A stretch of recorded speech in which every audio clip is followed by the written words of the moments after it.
Malam hari ini firman Tuhan diambil dari Roma pasal yang ke-11, ayat yang ke-17 dan ayat yang ke-18.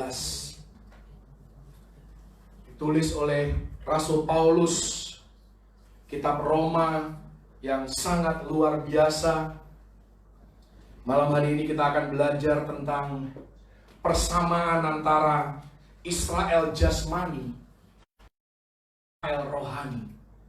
Sebagaimana Tuhan memilih bangsa Israel jasmani, demikian juga Tuhan memilih Anda dan saya, Israel rohani. Sebagaimana Tuhan memberkati Israel jasmani, demikian juga Tuhan rindu memberkati Israel rohani, yang adalah gereja Tuhan, mempelai Kristus, orang-orang percaya yang terus bergantung dan berharap hanya kepada Yesus Kristus.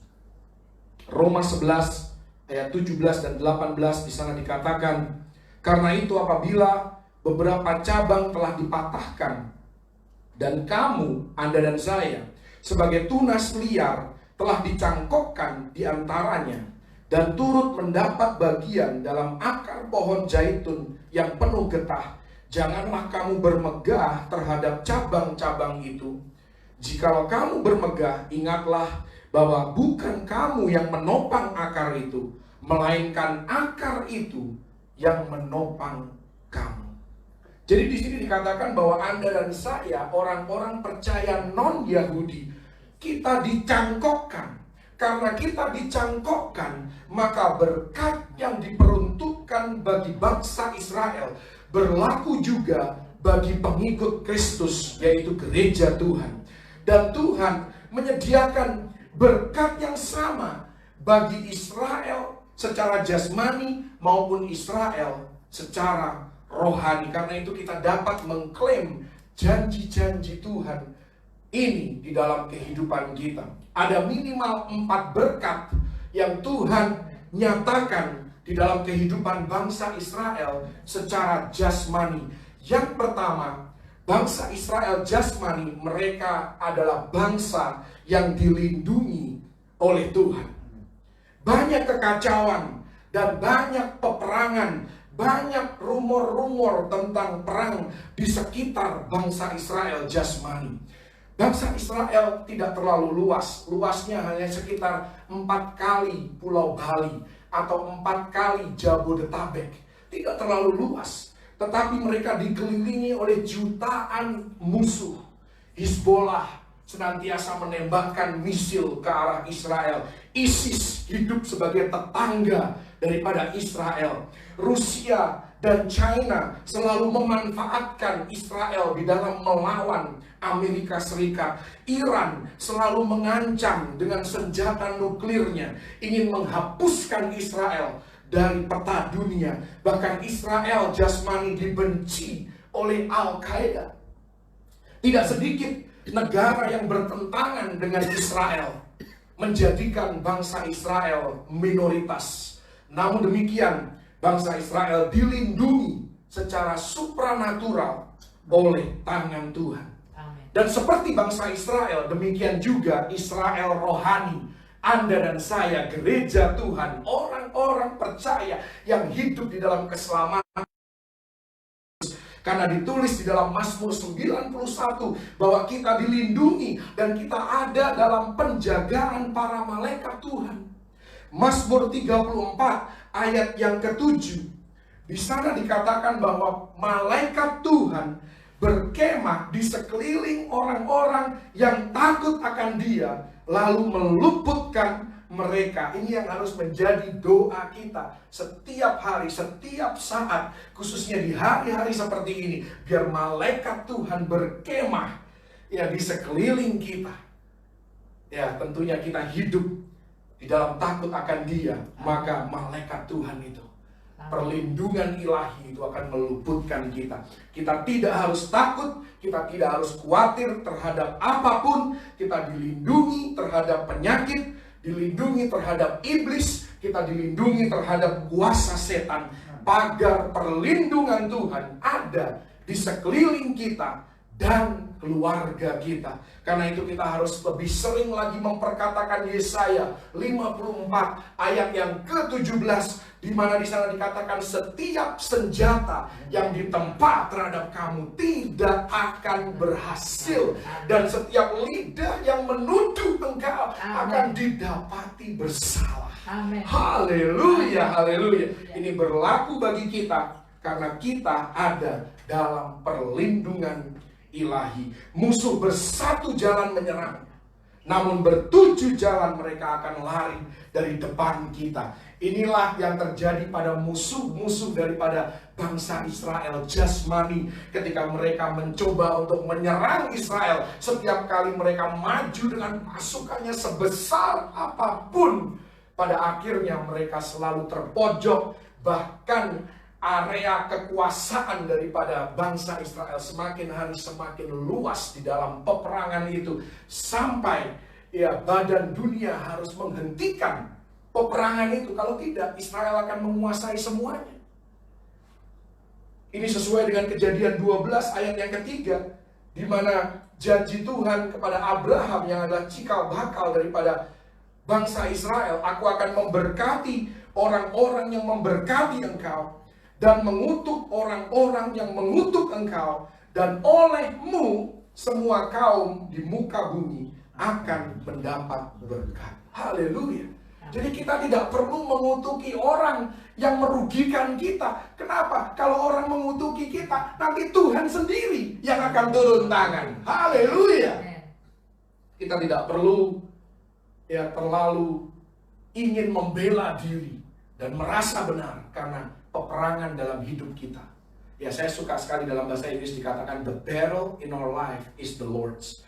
The battle in our life is the Lord. Peperangan dalam hidup kita adalah peperangannya Tuhan, bukan peperangan kita. Haleluya.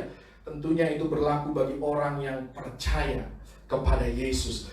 Anda dan saya, kita diberkati. Amin. Karena tangan Tuhan yang memberkati dan melindungi itu ada atas kehidupan kita. Bahkan dikatakan dalam Zakaria 2 ayat yang ke-8 bahwa Israel adalah biji mata Tuhan. Demikian juga Anda dan saya, orang percaya, adalah biji mata Tuhan. Amen. Bahasa Inggris dikatakan the apple of God's eye. Yes. Haleluya. Haleluya. Pada zaman Esther, bangsa Israel, orang-orang Yahudi itu hampir dipunahkan, hampir dibinasakan. Dan mereka pada akhirnya diselamatkan oleh Tuhan karena keberanian daripada Esther, keberanian daripada Mordekai. Kemudian mereka semua berpuasa, mereka semua berdoa. Yes. Mereka mendedikasikan diri mereka, berseru kepada nama Tuhan, dan pada akhirnya mereka diselamatkan. Yes. Dan muncullah hari raya yang kita kenal hari ini dengan hari raya Purim. Purim adalah hari raya syukur untuk apa yang tidak terjadi. Jadi mereka berterima kasih kepada Tuhan, mereka mensyukuri hal yang tidak terjadi dalam kehidupan mereka, yaitu kebinasaan. Anda dan saya hari ini bisa saja sakit, tetapi kita tidak sakit. Kita tidak ada di ICU. Kita tidak terlalu cepat membuat keputusan yang salah.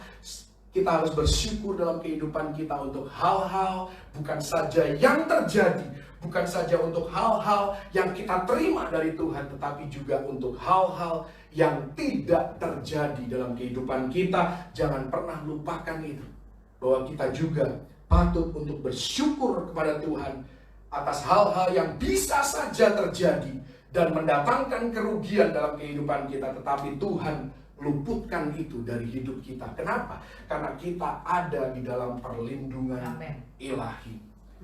Kita harus belajar dari bangsa Israel jasmani, sekalipun mereka dilindungi, tetapi mereka tidak sembarangan memulai peperangan. Bahkan sebagian besar, mungkin semua peperangan yang melibatkan Israel itu tidak dimulai oleh Israel, tetapi karena mereka diserang lebih dahulu. Karena itu dalam kehidupan Anda dan saya, sekalipun Anda dan saya adalah orang yang dilindungi, kita hidup dikelilingi oleh malaikat Tuhan kita tidak boleh ceroboh. Kita tetap harus hidup di dalam hikmat Tuhan, khususnya hari-hari ini. Haleluya. Berkat yang pertama yang dinikmati oleh bangsa Israel jasmani, yang Tuhan mau kita hidup di dalam berkat itu adalah mereka dilindungi oleh Tuhan. Yang kedua, bangsa Israel jasmani bukan saja dilindungi oleh Tuhan, tetapi mereka adalah bangsa yang makmur. Keberadaan bangsa Israel, kalau Anda melihat ya secara geografis, mereka ada di tengah kondisi yang tidak ideal. Mereka dikelilingi oleh padang gurun. Bahkan bangsa Israel itu sebenarnya, tanah Israel itu dulunya adalah padang gurun. Pada tahun 1948 ketika diserahkan kepada Israel, Yesaya 35 ayat yang pertama, ini merupakan nubuatan yang sudah ditulis lebih dari 2000 tahun sebelumnya. Sebelum Israel kembali ke tangan orang-orang Yahudi, Nabi Yesaya sudah menulis di sana bahwa padang gurun dan padang kering akan bergirang, padang belantara akan bersorak-sorai dan berbunga. Nubuatan ini menjadi kenyataan hampir 2500 tahun kemudian, ketika Israel kembali ke tangan orang-orang Yahudi tahun 1948. Dan hari ini kalau Anda lihat, Anda yang sudah pernah pergi ke Israel, Anda tahu ada berbagai tanaman yang tumbuh di Israel yang dulunya padang gurun. Bukankah itu yang merupakan penggenapan daripada nubuatan Yesaya? Dan Israel adalah salah satu pengekspor bunga terbesar di dunia. Jadi itu benar-benar secara harafiah nubuatan ini digenapi, bahwa padang belantara itu berbunga. Israel itu tidak perlu mengimpor bahan pangan, tidak perlu. Mereka melakukan impor tetap, tetapi hanya bahan pangan tambahan saja. Karena Israel itu merupakan produsen dari 95% dari bahan pangan bagi penduduknya sendiri. Jadi mereka itu self-sufficient. Mereka sanggup dan mampu untuk mencukupi kebutuhan pangan daripada penduduknya sendiri. Amin. Jarang sekali ada bangsa seperti ini di dunia. Mereka begitu diberkati oleh Tuhan.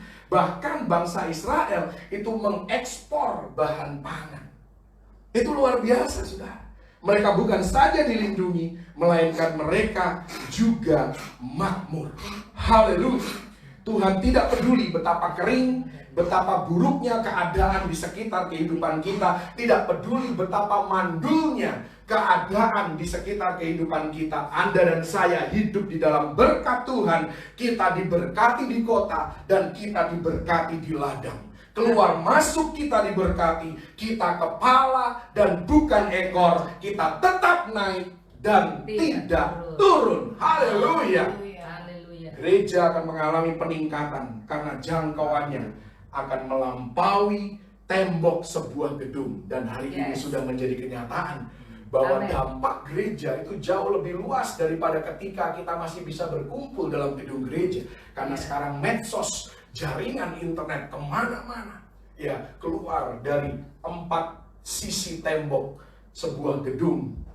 Dan jangkauannya diperluas oleh Tuhan. Kerajaan Allah akan mengalami peningkatan, keuangan Anda pun akan menjadi lebih baik. Haleluya. Dan engkau akan menjadi lebih sehat. Seperti ditulis di dalam Ulangan 33 ayat 25. Ini saya suka sekali ayat ini, saudara.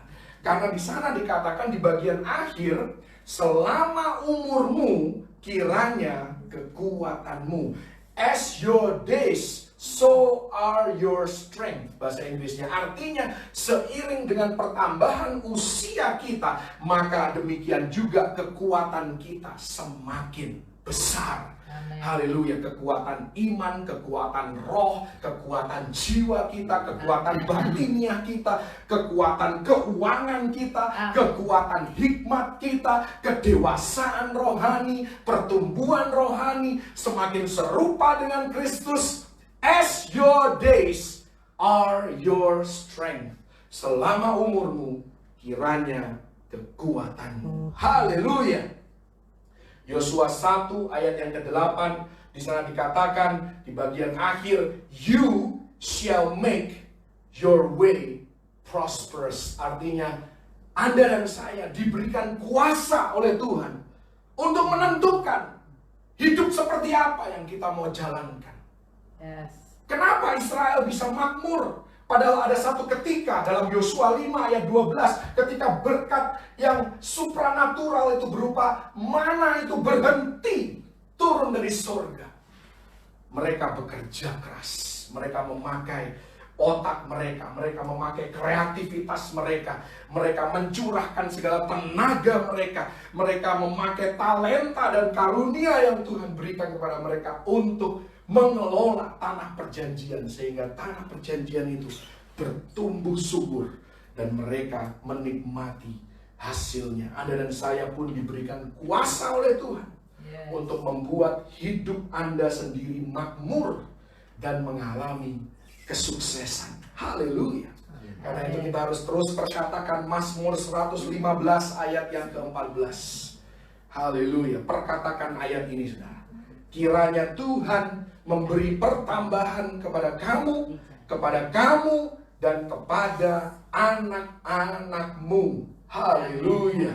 Kepada keturunan kita tidak pernah kekurangan sesuatu yang baik. Haleluya. Filipi 4 ayat yang ke-19, Allahku akan memenuhi segala keperluanmu menurut kekayaan dan kemuliaannya dalam Kristus Yesus. Tuhan sanggup memulihkan.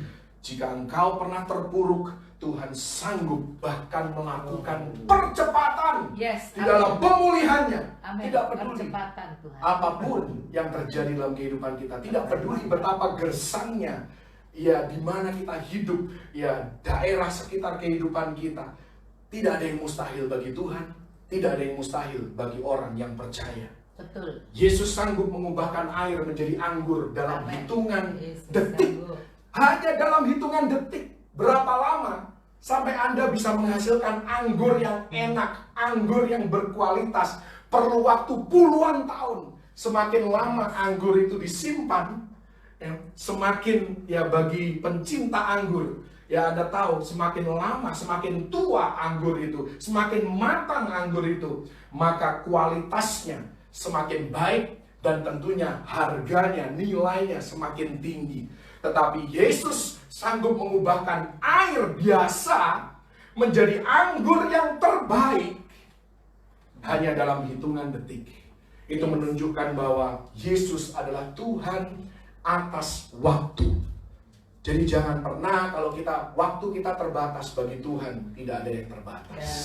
Hari ini kita bisa terpuruk, besok kita bisa diangkat oleh Tuhan. Hari ini keuangan kita mungkin mengalami pergumulan, besok kita tidak pernah tahu jalan Tuhan dan cara Tuhan. Tidak pernah kehabisan akal dan tidak ada satupun masalah dalam kehidupan Anda yang mengagetkan dan mengejutkan Tuhan. Karena semuanya sudah Dia tenun sebagai bagian daripada rancangan dan rencananya di dalam kehidupan kita. Haleluya. Yoel 2 ayat 25 di sana dikatakan, aku akan memulihkan kepadamu tahun-tahun yang hasilnya dimakan habis oleh belalang pindahan, belalang pelompat, belalang pelahap, dan belalang pengerik, tentaraku yang besar yang kukirim ke antara kamu. Perkatakan terus dalam kehidupan kita, berkat Tuhan akan melanda hidupku. Haleluya. Berkat Tuhan akan melanda hidupku. Haleluya. Dan Tuhan memberkati pekerjaan tangan kita. Seperti ditulis dalam Ulangan 8 ayat 18, sebab Dialah yang memberikan kepadamu kekuatan untuk memperoleh kekayaan, the power to create wealth. Kalau kita mau pakai tangan kita, kalau kita mau pakai kreativitas kita, kalau kita berjalan di dalam panggilan kita tanpa harus membanding-bandingkan diri dengan orang lain, setialah dalam panggilanmu, maka Tuhan akan memberikan kepadamu kekuatan untuk memperoleh kekayaan. Tentunya berkat yang Tuhan curahkan bukan untuk keegoisan kita sendiri, bukan untuk kesombongan diri, bukan untuk merendahkan orang lain, tetapi semua yang Tuhan berikan kita pakai untuk kemuliaan nama Tuhan, menjadi berkat bagi orang-orang di sekitar kehidupan kita yang membutuhkan. Karena ini pun digambarkan oleh bangsa Israel jasmani. Pengetahuan Israel akan pertanian, akan irigasi, itu hari ini membantu negara-negara lain yang membutuhkan. Inilah bukti bahwa 1 Petrus 3 ayat yang 9 di sana dikatakan, hendaklah kamu memberkati, karena untuk itulah kamu dipanggil, yaitu untuk memperoleh berkat. Jadi untuk bisa menjadi berkat, kita perlu berkat Tuhan. Ketika kita diberkati oleh Tuhan dan kita menjadi penyalur berkat itu, maka berkat yang dari Tuhan akan terus mengalir dalam kehidupan kita. Jangan menjadi seperti laut mati yang menampung segala hal, ya bahkan banyak mineral di sana yang berguna untuk kehidupan, tetapi tidak ada satupun ikan yang bisa hidup di sana. Tidak ada kehidupan di sana. Kenapa? Karena tidak ada saluran keluarnya, menjadi laut mati. Ada alasan kenapa disebut laut mati, karena tidak ada kehidupan di sana. Sekalipun ya mengandung banyak mineral.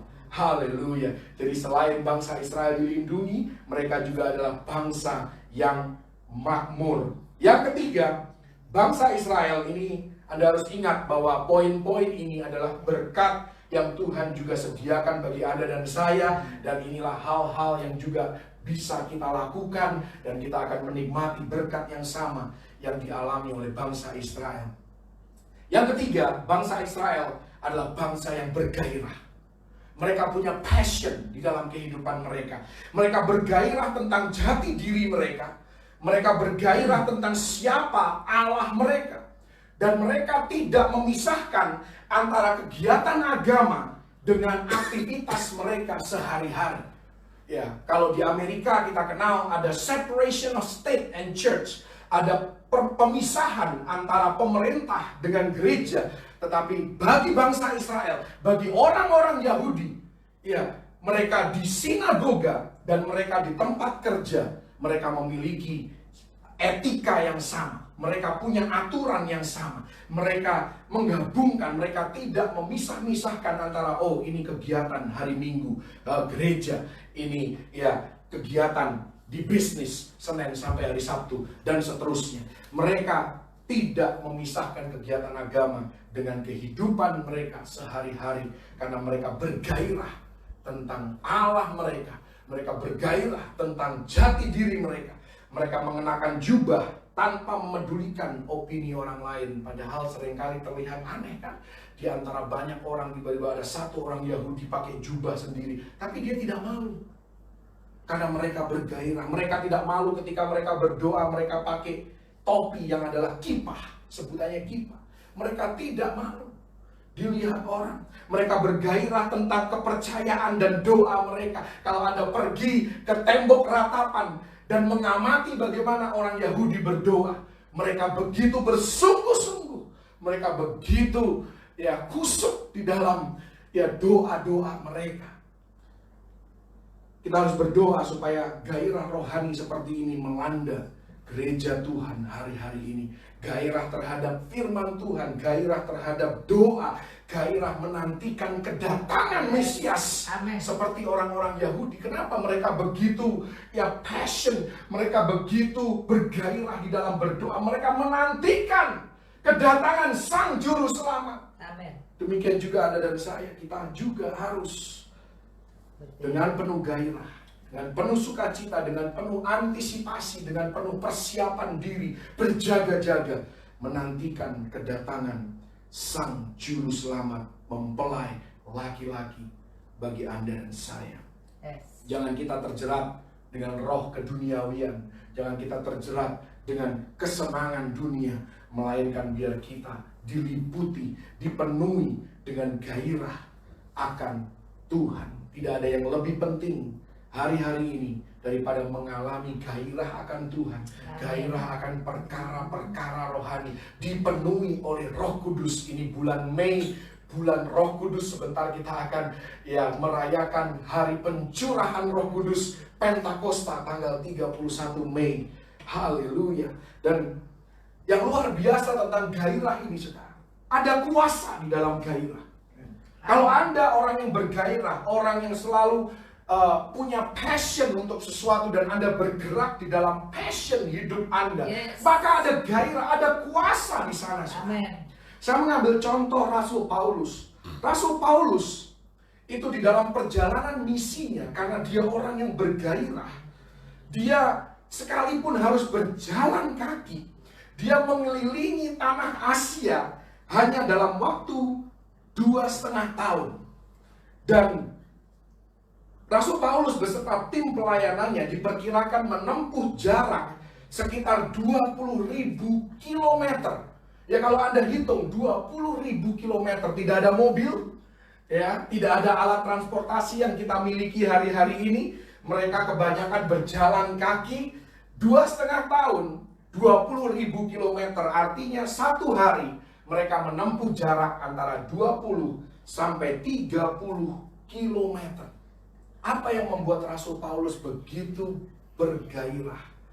Ya, karena dia punya visi, dia punya misinya Tuhan, dan dia mengemban misi itu dengan serius. Bahkan setelah puluhan tahun melayani Tuhan, tepatnya setelah 28 tahun melayani Tuhan, dia tetap katakan dalam Filipi 3 ayat 12, aku mengejarnya kalau aku dapat juga menangkapnya, karena aku pun telah ditangkap oleh Kristus Yesus. Bahkan ayat yang ke-14 seolah-olah tidak pernah lelah melayani Tuhan dan mengejar panggilan Tuhan di dalam kehidupannya. Dia katakan ayat 14, dan berlari-lari kepada tujuan untuk memperoleh hadiah, yaitu panggilan surgawi dari Allah dalam Kristus Yesus. Bayangkan ini 28 tahun setelah Rasul Paulus mulai melayani Yesus, dia masih katakan, aku belum mendapatkannya, aku belum sampai tujuan yang aku mau. Haleluya. Ada ketidakpuasan ilahi. Haleluya. Bahkan kalau Anda lihat dalam Alkitab bahasa Inggris Anda, Kisah Para Rasul 20 ayat 24, itu ada ayat yang sangat luar biasa di dalam bahasa Inggris. Karena bahasa Indonesia untuk satu alasan dan alasan lain tidak diterjemahkan persis seperti ini. Tetapi bahasa Inggris mungkin bisa dibuka. Kisah Para Rasul 20 ayat yang ke-24. Di sana ada 4 atau 5 kata yang luar biasa. Ya, King James Version boleh. Kisah Para Rasul 20 ayat 24. Di sini dikatakan, none of these things move me. Artinya apa? Apa itu these things? None of these things. None of these things itu adalah hal-hal yang tidak enak. Hal-hal yang dialami oleh Rasul Paulus selama perjalanan misinya. Kita tahu dia didera, dia disiksa, bahkan dia dirajam, dilempari batu, dimasukkan penjara. Tetapi keluar statement seperti ini dari Rasul Paulus karena gairahnya, karena passionnya di dalam melayani Tuhan. Dia katakan, none of these things move me. Tidak ada satupun dari semua yang tidak mengenakan ini yang membuat aku goyah, yang membuat aku meragukan Tuhan, yang membuat aku mundur dari pelayanan. None of these things move me. Ini yang harus menjadi visi dan misi kehidupan kita, bahwa di akhir kehidupan kita, kita mau katakan none of these things move me. Tidak ada tantangan yang terlalu besar yang tidak bisa kita kalahkan. Tidak ada musuh, tidak ada ketidaksukaan kita yang tidak bisa kita kalahkan. Haleluya. Kalau kita memiliki jiwa yang besar, kita memiliki roh yang diperbesar, apapun yang orang ngomong itu biasa saja. Haleluya. EGP. Kalau Ibu Dola suka katakan, saya suka menambahkan EGP, YPGS. Emang gue pikirin yang penting gue senang. Haleluya. Bukan dalam arti keegoisan, tetapi senang artinya jiwa kita tetap tenang. Sekalipun orang memusuhi kita, orang tidak suka pada kita, orang membuat kehidupan kita menjadi sulit, kita tetap tenang karena kita punya Tuhan yang besar. Haleluya. None of these things move me. Ada kuasa dalam gairah Katakan dalam 1 Raja-Raja 19 ayat yang ke-10, di sana Nabi Elia berkata, Tuhan, aku bekerja segiat-giatnya bagi Tuhan, Allah semesta alam. Apa hasil daripada Elia bekerja segiat-giatnya bagi Tuhan? Ya, dia berdoa dan kekeringan terjadi. Hujan turun. Haleluya. Itu semua karena gairah, semua karena passion. Dia membangkit kematian dalam 1 Raja-Raja 12. Bahkan berlari mendahului kereta raja dalam 1 Raja-Raja 18 ayat yang ke-46. Dia membelah sungai Yordan, 2 Raja-Raja 2 ayat yang ke-8. Dan dia diangkat ke surga dengan kereta dan kuda berapi dalam 2 Raja-Raja 2 ayat. Karena statement yang dia katakan, aku bekerja segiat-giatnya bagi Tuhan Allah semesta alam. Amin. Bahkan gairah kita itu dapat memengaruhi waktu Tuhan bekerja bagi Anda dan saya. Perempuan yang punya masalah pendarahan menginterupsi jadwal Yesus. Itu bukan jadwalnya dia disembuhkan oleh Yesus, karena Yesus sedang menuju ke rumah Yairus. Ya. Jadi ada agenda Tuhan yang lain. Tetapi karena gairah, karena passion daripada pendarahan 12 tahun ini, dia begitu rindu untuk menjamah, asalku jamah saja jubahnya, pasti aku akan sembuh. Karena passion itu, maka jadwalnya Yesus pun terinterupsi, harus berhenti dan menunda perjalanan selanjutnya untuk mengurus wanita ini. Karena passion. Dan itulah yang disembuhkan hanya dengan menjamah pakaian Yesus.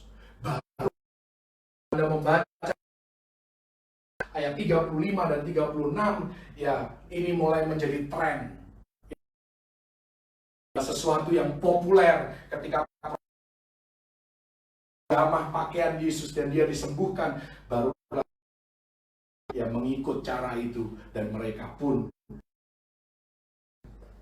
Bartimeus yang buta dalam Markus 10 ayat 48, dia mengalihkan perhatian Yesus dan menghentikan langkah Yesus karena dia punya passion, dia punya gairah.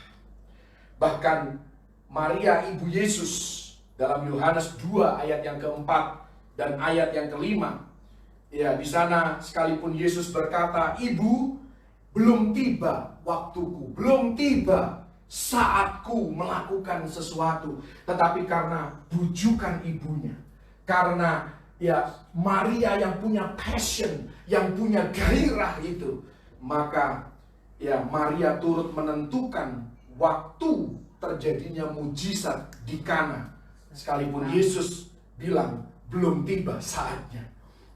Yang luar biasa dalam Yohanes 20 ayat yang ke-17, ini ada seorang perempuan lagi.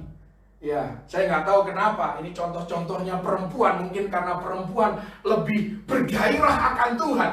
Ya, karena itu para pria harus bangkit. Haleluya. Laki-laki harus bangkit di dalam gereja. Karena dalam gereja ini ya harus diakui bahwa kekristenan itu satu-satunya agama di dunia di mana yang perempuan itu lebih aktif daripada laki-laki. Memang kalau bicara pendeta mungkin lebih banyak pendeta laki-laki, tetapi bicara aktivis, bicara pelayanan itu jauh lebih banyak ya yang perempuan atau wanita. Apalagi bicara tentang pendoa, itu ya sebagian besar adalah perempuan. Haleluya. Dan kekristenan itu satu-satunya yang dimana wanita lebih menonjol sebenarnya di dalam aktivitas keagamaan dalam kekristenan ini, saudara. Karena itu sebagai laki-laki kita juga perlu bangkit. Dan saya pun mengerti karena banyak pria yang harus bekerja, ya waktu kita diluangkan di luar rumah dan kita terkadang harus lembur dan lain sebagainya.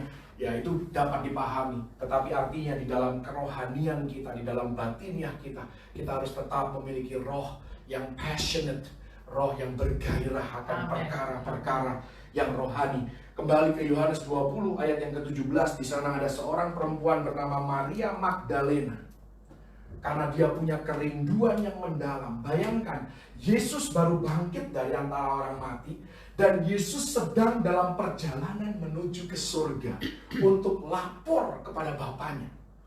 Lapor bahwa dia sudah menyelesaikan misinya. Dan ada seorang perempuan yang begitu passionate, yang begitu bergairah, yang begitu rindu untuk ketemu dengan Yesus. Dan pada akhirnya apa? Mau memeluk. Mau dipegang Yesusnya. Makanya Yesus bilang, jangan pegang aku. Ya. Maria menginterupsi perjalanan Yesus ke surga hanya dengan passion, hanya dengan gairahnya. Bagaimana dengan Anda dan saya hari-hari ini? Kalau Anda kepingin mempengaruhi waktu Tuhan bekerja bagi Anda dan saya, ada kuasa di dalam passion, ada kuasa di dalam gairah. Mari kita lebih lagi bergairah untuk hal-hal rohani, untuk perkara-perkara yang menyenangkan hati Tuhan. Dikatakan tentang Yesus, cinta akan rumahmu menghanguskan aku.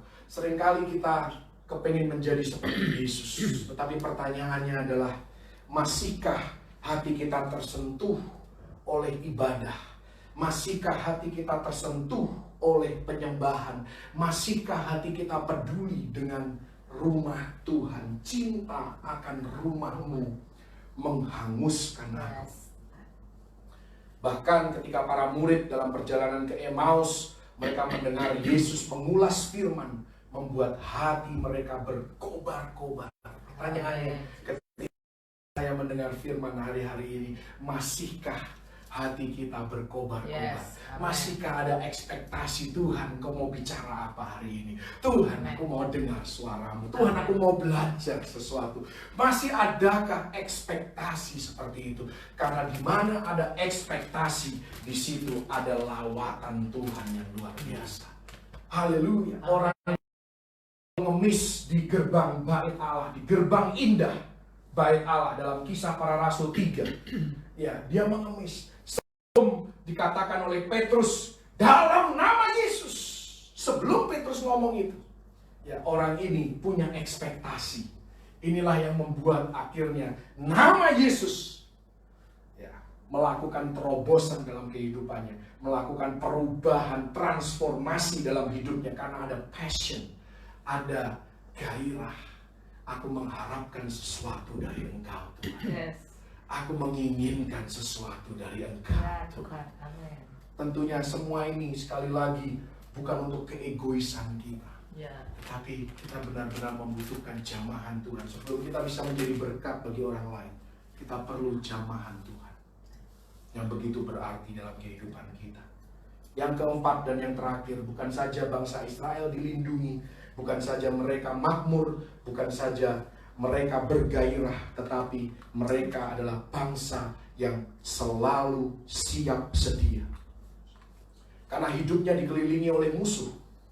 Mereka memiliki banyak musuh. Karena itu, menginjak usia 18 tahun, anak-anak Yahudi, baik laki-laki maupun perempuan, dua-duanya biasanya cuma laki-laki. Negara lain hanya laki-laki. Tetapi Israel, laki-laki maupun perempuan, mereka diharuskan ikut wajib militer. Karena mereka adalah bangsa yang siap sedia. Mereka mau melindungi bangsanya dengan cara apapun juga. Bahkan terkadang mereka, ketika mereka berdoa, di satu tangan mereka membawa buku doa, tetapi di tangan yang lain mereka membawa laras panjang, mereka membawa senjata, ya, karena mereka harus siap sedia kapanpun juga. Musuh bisa menyerang kapanpun juga, karena itu mereka siap sedia. Sang Mesias yang mereka nanti-nantikan bisa datang kapanpun juga, karena itu mereka selalu siap sedia. Karena itu saya mau katakan kepada Anda dan saya, bergereja dan mengikut Kristus bukanlah sebuah permainan. Kita punya musuh yang selalu mengintai, yang membenci kehidupan kita, yang akan begitu senang kalau kita atau anak-anak kita hidupnya menuju ke neraka. Mereka akan sangat senang. Tetapi Tuhan tidak mau surga tanpa Anda dan saya. Yes. Ya, tadi lagu dikatakan Jesus didn't want heaven without us. Yesus tidak mau surga tanpa kita. Betul. Dia mau sebanyak mungkin manusia masuk surga. Kehendaknya tidak ada satupun yang binasa. Termasuk anak-anak kita, cucu-cucu kita, orang-orang di sekitar kehidupan kita. Tuhan mau menyelamatkan mereka. That's why dikatakan dalam lagu itu, Jesus brought heaven down. Yesus turun dari surga untuk membawa surga itu ke bumi. Dan supaya semua yang bisa masuk ke surga tinggal bersama dengan Bapa. Tapi Anda dan saya harus siap sedia senantiasa, siap sedia menghadapi apapun di dalam kehidupan ini. Bukan kedatangan Yesus, kita siap sedia menghadapi krisis, kita siap sedia kenakan seluruh perlengkapan senjata Allah yang ditulis di dalam Efesus 6 ayat 14 sampai 17, berikat pinggang kebenaran, berbaju sirah keadilan, berkasutkan kerelaan untuk memberitakan Injil damai sejahtera, pergunakan perisai. Dengan perisai itu kamu dapat memadamkan semua panah dari si jahat, topong keselamatan dan firman Allah. Apapun yang sedang kau hadapi dan alami hari ini, saya mau katakan perlindungan dari Tuhan ada atas keluargamu, atas tubuhmu, atas bisnismu, atas karirmu, atas mimpimu, atas keuanganmu, atas segala aspek keberadaan hidupmu. Perlindungan ilahi ada di sekitar. Yang kedua, terima kemakmuran dari Tuhan. Engkau akan berbunga di padang gurun kehidupan. Tuaianmu akan datang di tempat-tempat yang tidak biasa. Engkau akan tetap naik dan tidak turun. Yang ketiga, biarlah engkau dilanda oleh gairah ilahi akan Tuhan dan perkara rohani. Engkau tidak akan terjerat dengan kekhawatiran atau hal-hal dunia yang tidak penting, melainkan engkau akan memiliki gairah untuk mengasihi Tuhan dan mengasihi rumah Tuhan, mengasihi pekerjaan Tuhan. Amen. Yang keempat dan yang terakhir, bersiap sedialah karena Yesus datang segera. Oh, amin. Bangunlah, kata Roma, bersihkanlah hidupmu dan menengadahlah ke atas. Karena keselamatanmu sudah lebih dekat daripada ketika pertama kali engkau percaya. Tuhan Yesus memberkati. Haleluya.